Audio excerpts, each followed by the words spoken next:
Listen to part of a lecture in a contemporary art class. Okay, I'm going to begin this lecture by giving you your next assignment. Remember I said that at some point during this semester I wanted you to attend an exhibit at the Ferry Street Gallery and then write about it? Well, the exhibit that I want you to attend is coming up. It's already started, in fact, but it'll be at the gallery for the next month, which should give you plenty of time to complete this assignment. The name of the artist exhibiting there is Rose Franson. Franson's work may be unfamiliar to you since she's a relatively young artist, but she's got a very unusual style compared to some of the artists we've looked at this term. But anyway, Franson's style is what she herself calls realistic impressionism. So you've probably studied both of these movements separately, separate movements, realism and impressionism, in some of your art history courses. So who can just sum these up? Well, Impressionism started in the late 19th century. The basic Impressionist style was very different from earlier styles. It didn't depict scenes or models exactly as they looked. Impressionist painters tended to apply paint really thickly and in big brushstrokes, so the texture of the canvas was rough. Good. What else? What were the subjects? Well, a lot of Impressionist artists painted everyday scenes, like people on the streets and in cafes, lots of nature scenes, especially landscapes. Good. So when you go to the exhibit, I really want you to take a close look at a certain painting. It's a farm scene, and you'll see it right as you enter the gallery. The reason I think this painting is so important is that it stresses the impressionist aspect of Franson's style. It's an outdoor scene, an everyday scene. It's kind of bleak, but you can really see those broad brushstrokes and the blurry lines. The colors aren't quite realistic. The sky is kind of, well, an unnatural pinkish yellow, and the fence in the foreground is blue, but somehow the overall scene gives an impression of a cold, bleak winter day on a farm. So that's the impressionist side of her work.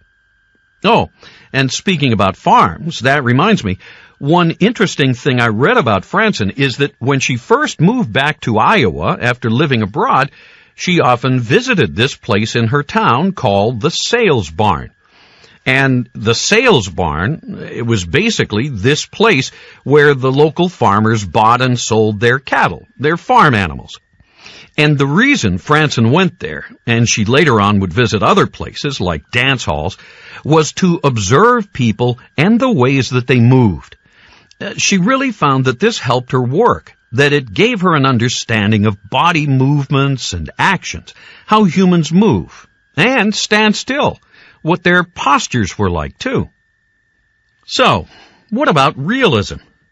What are the elements of realism we should be looking for in Franson's work? Real, honest depictions of subject matter, pretty unidealized stuff, and pretty everyday subject matter, too. Good. One other painting I really want you to look at is of a young woman surrounded by pumpkins. You'll notice that the woman's face is so realistic looking that it's almost like a photograph. The woman's nose is a little less than perfect, and her hair is kind of messed up. This is realism. But then the background of the painting, this woman with the pumpkins is wrapped in a blanket of broad, thick brushstrokes, and it's all kinds of zigzagging brushstrokes and lines, kind of chaotic almost, when you look at it close. And there are vibrant colors. There's lots of orange with little hints of an electric blue peeking out. I find Franson to be a very accessible artist. I mean, some artists, to appreciate them, you have to know their life story. But here's a little bit about Rose Franson's life anyway. She attended art school, but was told by one of her instructors that she wasn't good at illustration, that she should go into advertising instead. So she took advertising classes and fine arts classes, too. until she was convinced by the head of an advertising agency that her work was really good, that she could be an artist. But, of course, it's not as easy as that, and so Franzen had to paint other people's portraits at places like art fairs, just to make money to buy paint for her more serious artwork. No matter what, she never stopped painting. And now Franzen's doing extremely well, and her work's being shown all over the country. So I think most of us would be discouraged if we had to face challenges and difficulties like that, but what's important is that you keep at it, that you don't give up. That's what's really important to remember. What is the purpose of the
What does the professor say about Franzen's painting of a farm scene?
Why did Franzen go to the sales barn?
What does the professor imply about the painting of the young woman surrounded by pumpkins?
Why does the professor discuss Franson's difficulties as a young painter?